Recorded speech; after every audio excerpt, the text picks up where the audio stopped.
Hey everyone, welcome to Bureau Detox. I'm Jack, and with me is my co-host Arujan. What's up, everyone? Today we're diving into a topic that's been on a lot of students' minds. Is a stable salary job better for your mental health than freelance? Right, because we know that many of you guys are thinking about your career path after university, whether that means jumping into a 9-to-5 classic job or venturing into the world of freelancing and gig work. And today we have our amazing guest to help answer us that question. We have Miss Thilde Peterson, a professor of science management, doctoral student in organizational behavior, and the former CEO of Thriving Business in Laguna Beach. And right there we have Miss Lynn Chahine, a doctoral student at Thilde School of Management, as well as a professor of human resource management. And today they'll be helping us break down the pros and cons of each career path, with a particular focus on mental health. Because let's face it, the financial side is only one part of the equation at the end of the day. Yeah, before jumping into the debate, let's quickly set the stage with what we mean by freelancing versus stable salary work. So for our listeners, when we talk about stable salary jobs, we're referring to the type of work where you have a regular paycheck, fixed hours, and some benefits like insurance and retirement plans. Usually they give you some sort of predictability in your life, and that's what a lot of people are going for. Freelancing, on the other hand, is more about autonomy. You set your own schedule, choose your own project, and have the potential to earn more based on the type of work and value of work you do. But there's no safety net, no guaranteed paycheck, and you have to handle your own taxes and benefits. Yeah, that's the main issue. Yeah, all right. Let's start with the first question for our guest. Which do you think has greater impact on mental health, financial stability or autonomy? Oh, and to make things just a bit more clear about this question, we know that freelancers may have the freedom, to work on projects they love. But, does that freedom outweigh the anxiety of irregular income? And on the flip side, does the comfort of a stable job offer a more stress-free life?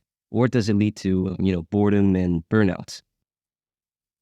Well, very good questions and interesting to explore because you're at that point where decisions need to be made, correct? Actually. So, yes, it's a wonderful thing to know that if you go to work for a certain number of hours every week and you get to the end of a time period, money shows up in your bank account. It's wonderful. You pay your bills, you live your life, you have a great time.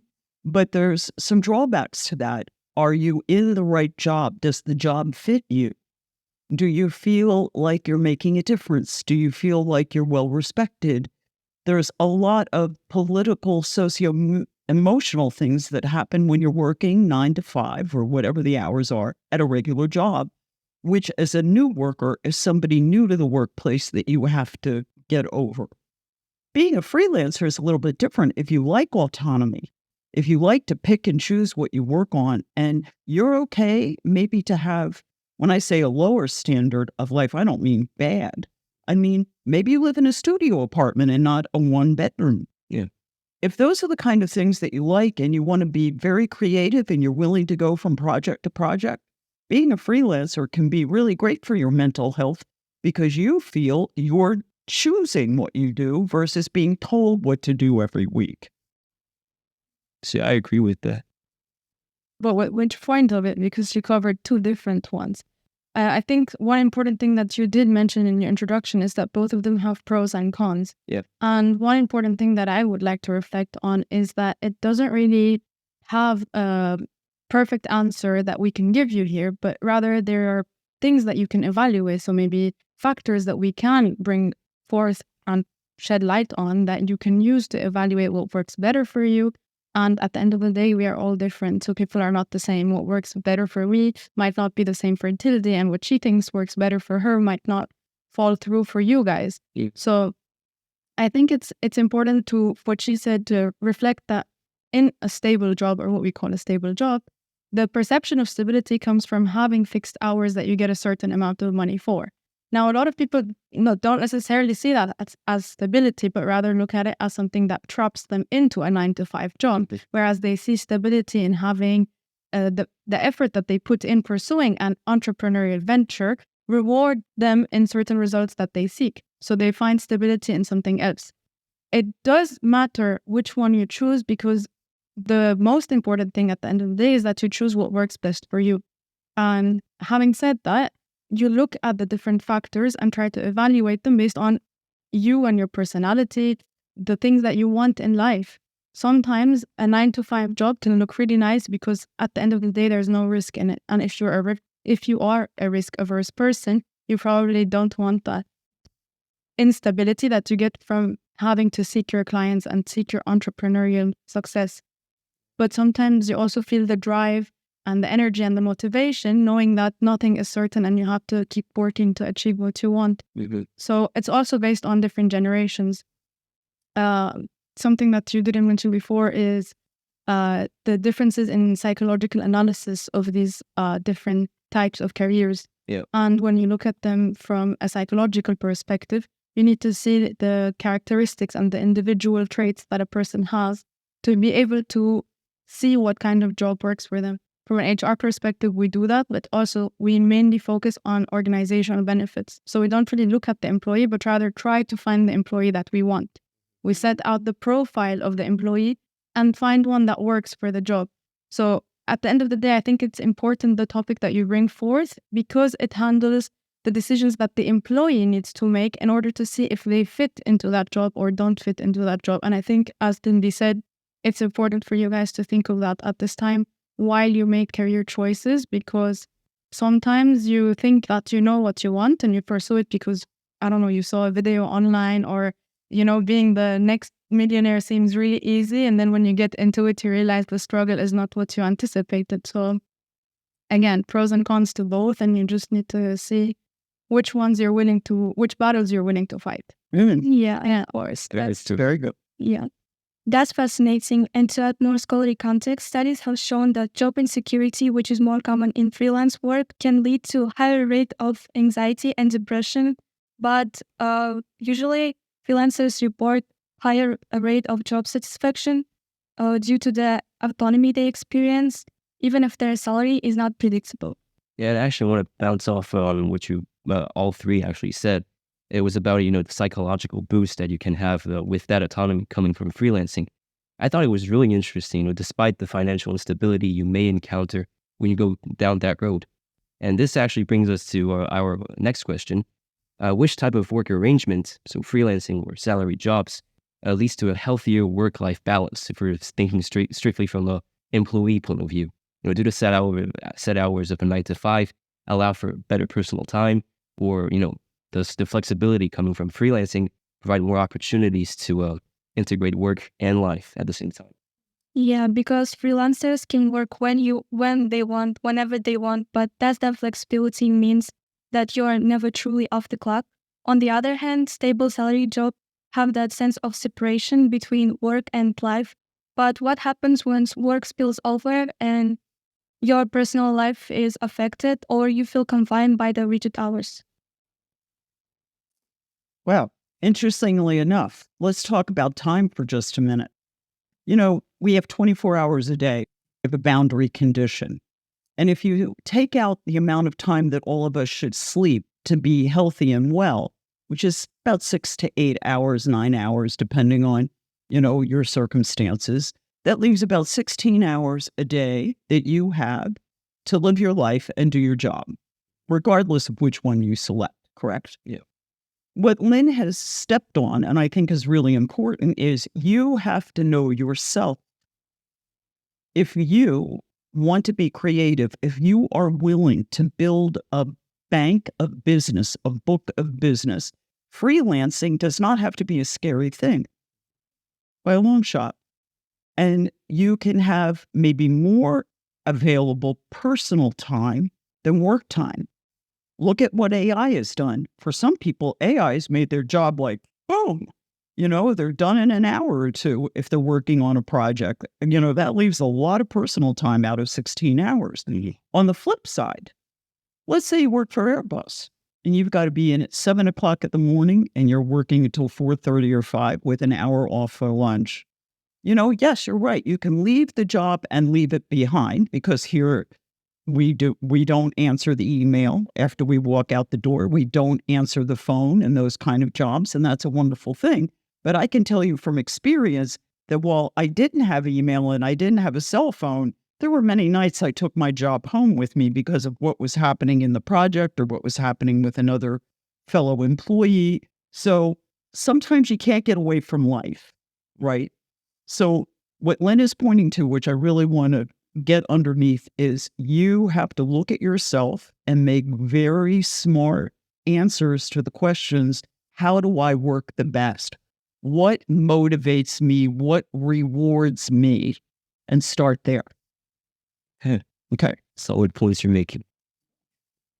Yeah, I do agree with what Tinsy said. If you want to categorize things in terms of a 9 to 5 job means that you just work from 9 to 5 and then go home and shut down, or a freelancing job means that you don't have the separation from work and life and they are intertwined somehow. You tend to fall into traps where categories seem like they are shining, but when you really dive deep into that, it's not always the case. And Thilde has mentioned motivations that the person has and the choices that they make in trying to figure out whether they prefer this kind of job or the other. So I want to not repeat that point, but rather focus on also contextual factors that sometimes help in shaping your career choices. Yes, it's important to reflect on yourself and how you feel and how you have or what sort of personality traits you have in making them. But sometimes, regardless or on top of all of that, you also have contextual factors that you cannot really control. For example, sometimes you're really overworked, and even if you have a 9 to 5 job, you're still going to take it home to finish.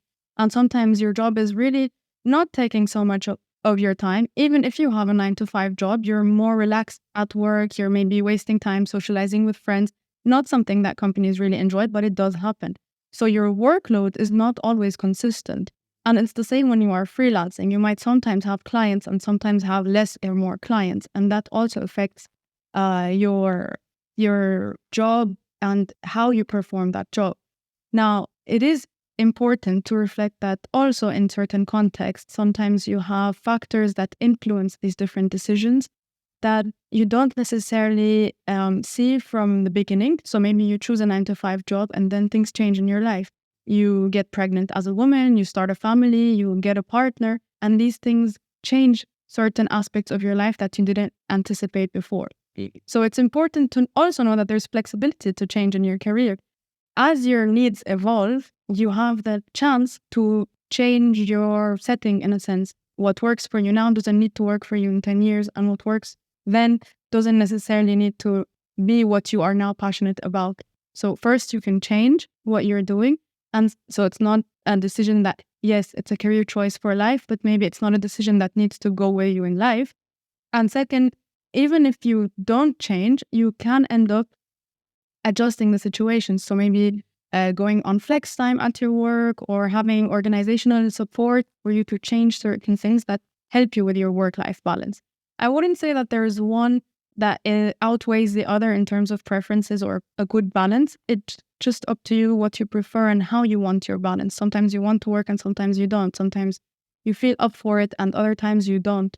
So it's necessary to know what each type of work would require from you. When are you capable of disconnecting?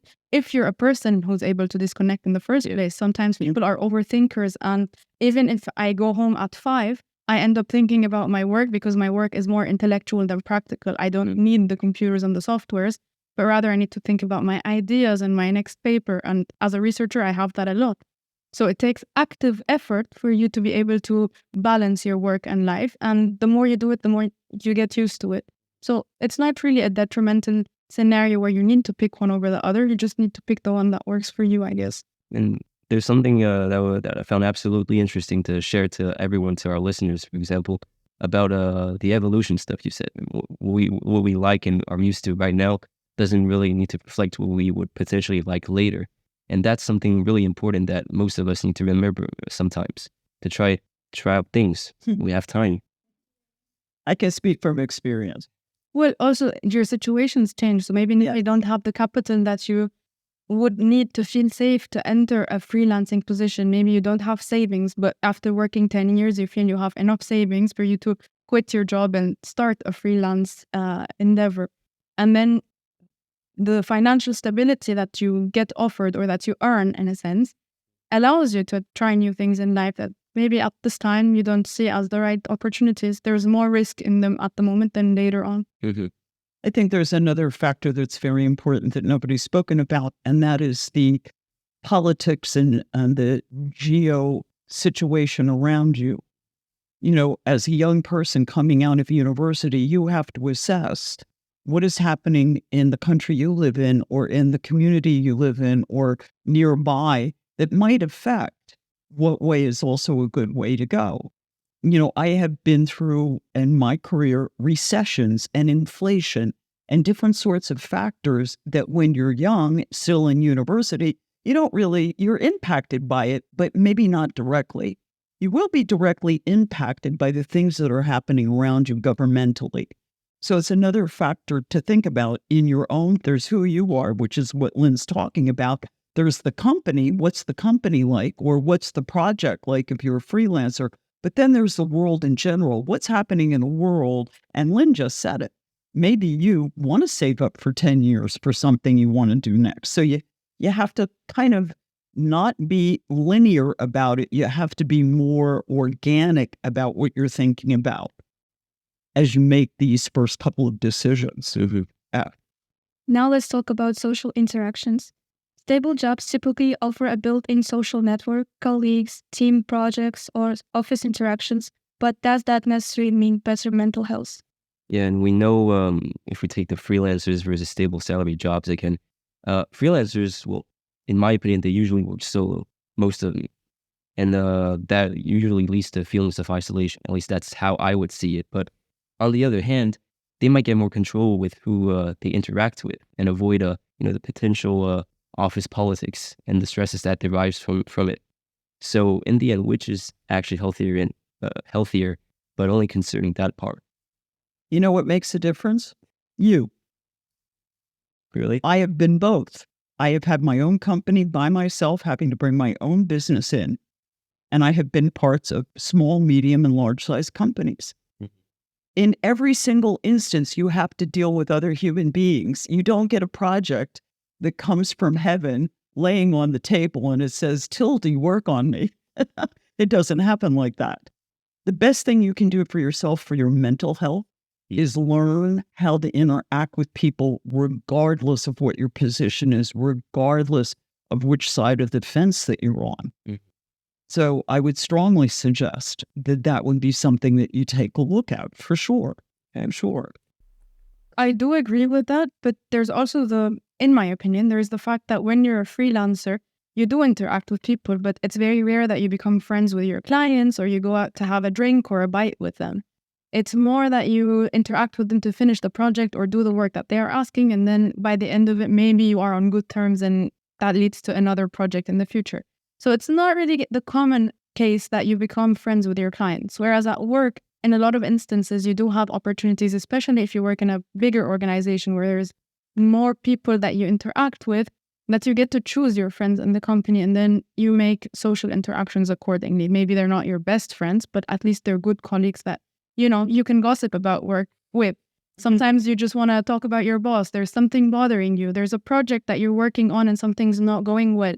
You have someone, or maybe if you're lucky, more than one person, that you can talk to about these little things, that you can share them with, that they understand what's going on without you having to really explain the details and who the people are and what is really happening. If you have a partner or friends outside of work, of course, you can share these things with them, but you're going to have to explain what each person does, who they are, what is going on, who said what, and the entire context of the event that is happening before jumping to what you actually want to vent or discuss. So I do think that in an organizational setting, there is undoubtedly an advantage that you get, which is social interaction. Now, this is only an advantage if you do like social interaction. A lot of people don't really enjoy it. Well, not a lot of people, but there are people who don't really enjoy it, who would rather have a cubicle, sit, work, listen to music while they do that, finish the job, and get out of there. Because their need for socialization is not as strong as others who do like to have all the things that I just talked about.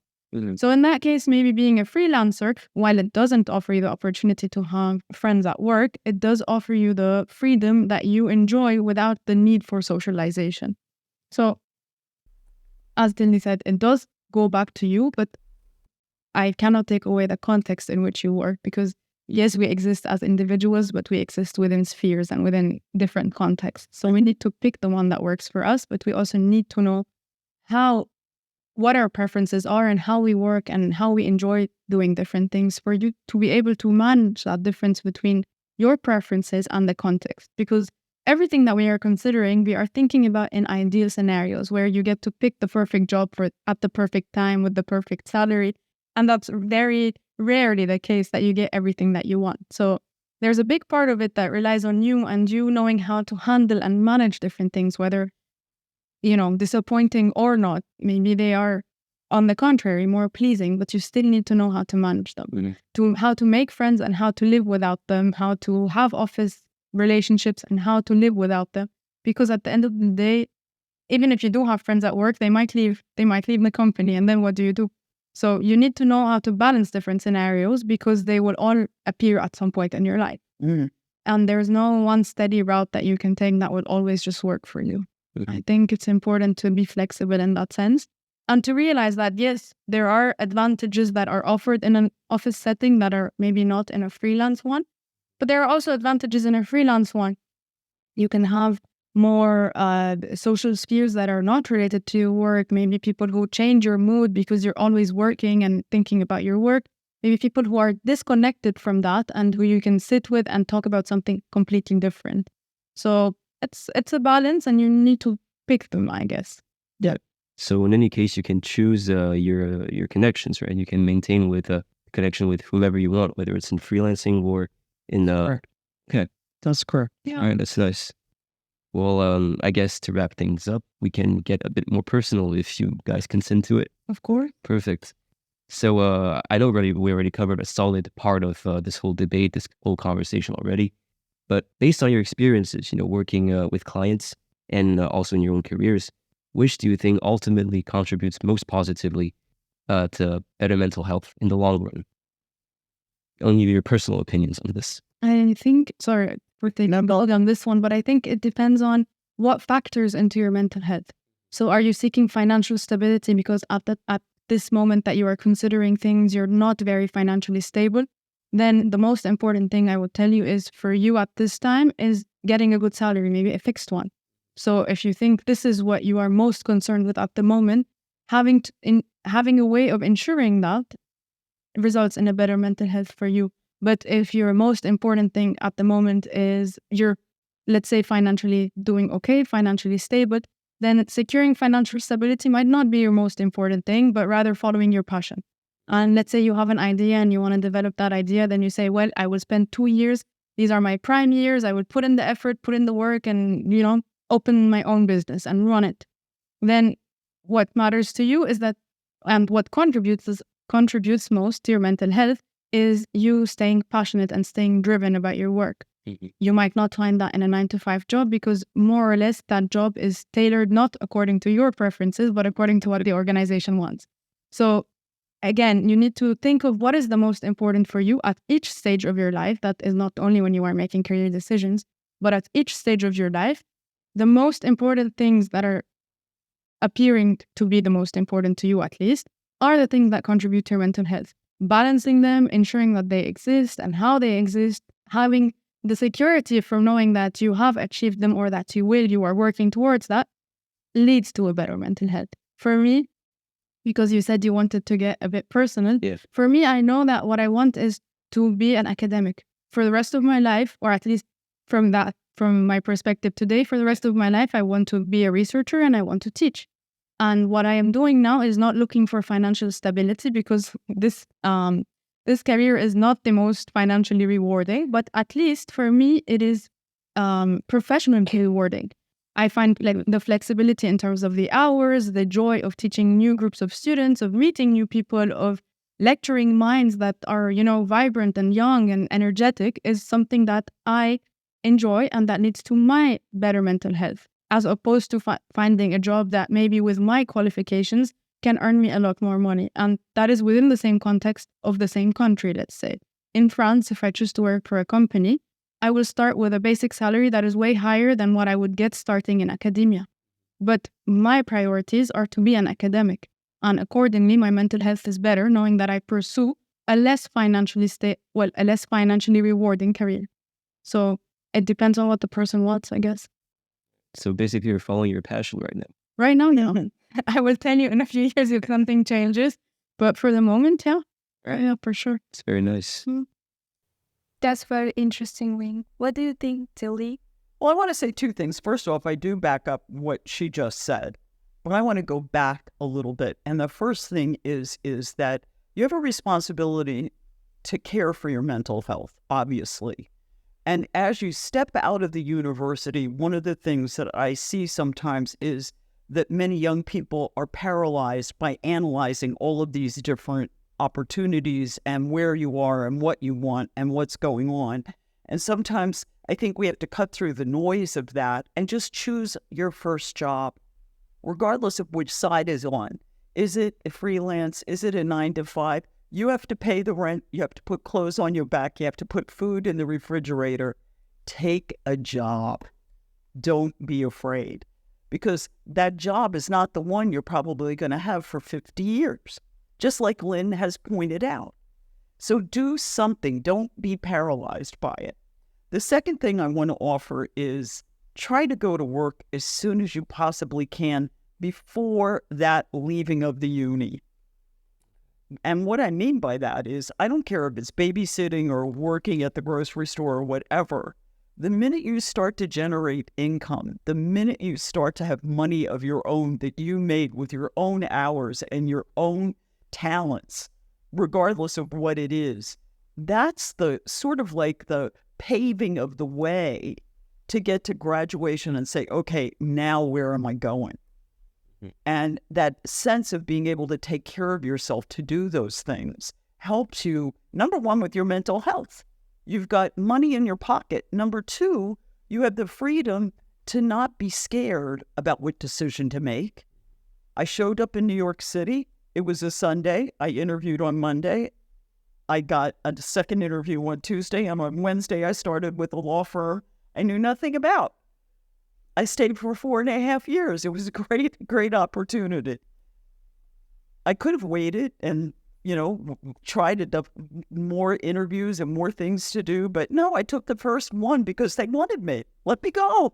Let me see. It was great. Did I become a lawyer? No. But it started my life, right? So you're talking about starting your life. Protect your mental health. Don't be paralyzed. Do what Lynn said. Do what Lynn said. Thank you. Another important question for you guys. Is it possible to have mix of both worlds, like combining stable salary job with freelancing?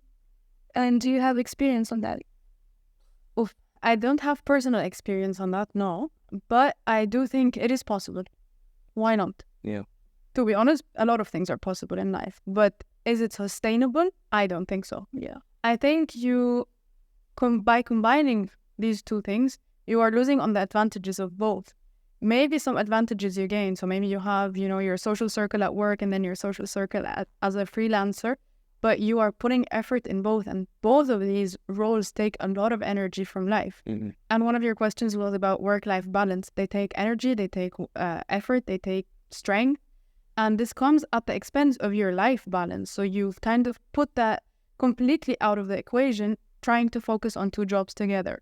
Some people, what they try to do in this case is maybe take a part-time job and also freelance on the side. So a part-time job, keeps them within an organizational setting, keeps these advantages that they have, but also then they have the freedom to work as freelancers. There's also a lot of jobs that require exclusivity. So if you work for me as an organization, you cannot freelance on the side because of the amount of effort that the job itself takes. So organizations also put that in, not only to protect themselves, but also to protect the employee from, seeking these endeavors that at the end of the day would cost the organization, because the more tired you get, the more it's going to cost you in both jobs.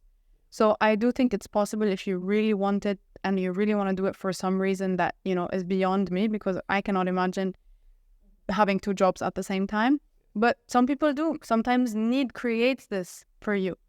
Is it sustainable? I don't think so. You can do it for a short amount of time. Maybe you're launching your product or you're launching an idea while having a job. So you don't really want to take the whole risk and, throw yourself into entrepreneurship. But at the same time, you want the safety of having a steady job while you work on that on the side.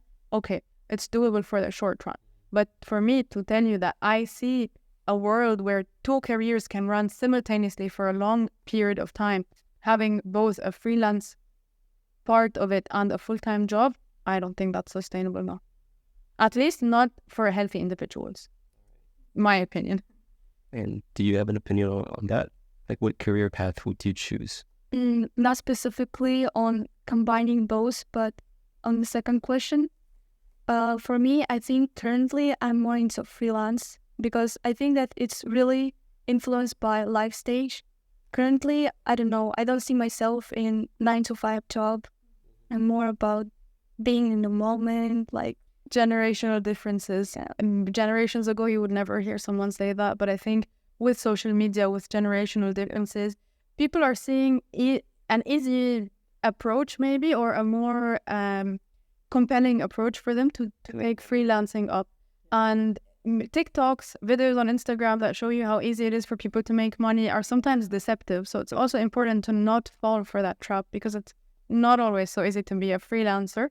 But it is also a generational difference that is acknowledged, that people nowadays feel more constrained with a 9 to 5 job and more at ease or more into a freelancing idea. So I do get that difference. And I do see it in a lot of upcoming generations, or a lot of graduating classes, let's say, from my domain. People are into that, you know.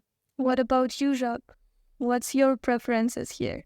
Well, I can personally relate to what Thilde said about the 9 to 5 job, paving your path kind of, and making not real money, but money that you made from going to work and coming out of it and everything else. Last summer I actually worked at Thilde. Well, it was for logistics. I was mainly doing inventory, so nothing too interesting, but it's a start. And when I received that money, boy, was I happy. Yeah. It was awesome, actually. And I felt like really free. I could do like not whatever I wanted with the money, but I felt like I could, invest it in some fun activities, whether that be with my girlfriend, for example, or my friends in general, paying them back for a drink or something else. I kind of felt free doing all of that. But I don't know. Freelancing is also really attractive to me too. Just deciding on my own hours. I want to say something. You keep using the word freelancing, and finally a word just came up that I think is something that needs to be discussed, and that's entrepreneurship. So freelancing, and Lynn, you might need to correct me because you're the expert from HR. I'm more in organizational behavior, like how people interact once they get where they're going. But freelancing is, this kind of thing where you put yourself out there and get a contract and do the work, versus being an entrepreneur and starting something. And I think that's another thing that we haven't maybe hit on it really in the pocket, which is you might go do a 9 to 5 job. Look at how many decades I worked at 9 to 5 jobs. And one day I went home and created Peterson and Partners. And it was entrepreneurship. It was a company. It wasn't just me picking up contracts. It was me building something. And now I'm not the only one, and it doesn't have that name anymore. And, that was the future I created after working for a very, very long time. So you just took a taste of what it's like. Go out there, get the job, and then see what's down the line. It could be you building something, or it could be you working for somebody, or it could be that thing where you pick up these individual contracts. Artists do it, and that's the other thing. Lynn hit it right on the head. You have opportunities in your generation that weren't even in the cards for someone like myself.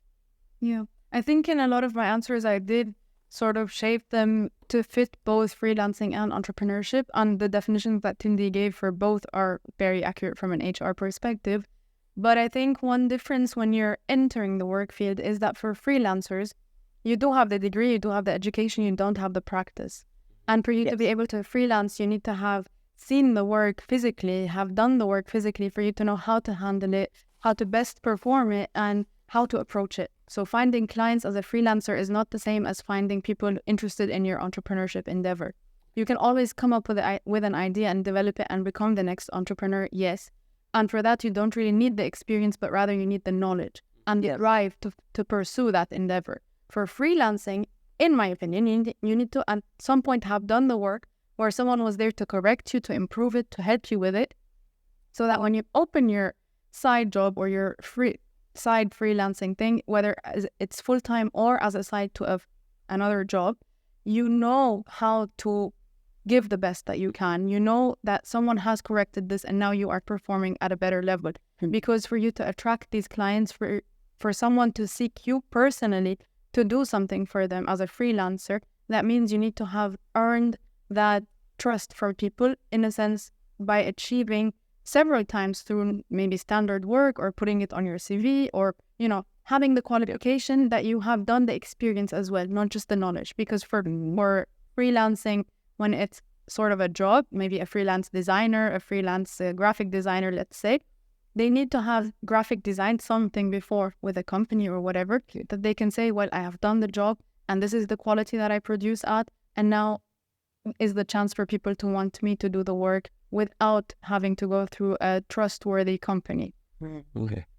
Well, that's some great points for our listeners. All right, that's it for today's episode. A huge thank you for our guests for sharing their expertise. Yeah, how freelancing and stable work or salary both impact mental health in some way. And yeah, it's been an insightful conversation. So what we have to retain from all of these points is that whether you're going into freelancing or a 9-to-5 job, you have to keep your mental health a top priority, whether it's in your career decisions or in your personal decisions in general. Mental health is and should be always on top. Join us next time on Bureau Detox episodes, and don't forget to share your thoughts about this episode on our LinkedIn page. Until then, stay well. And take care, yeah. Yeah. And don't forget to share your thoughts, as she said.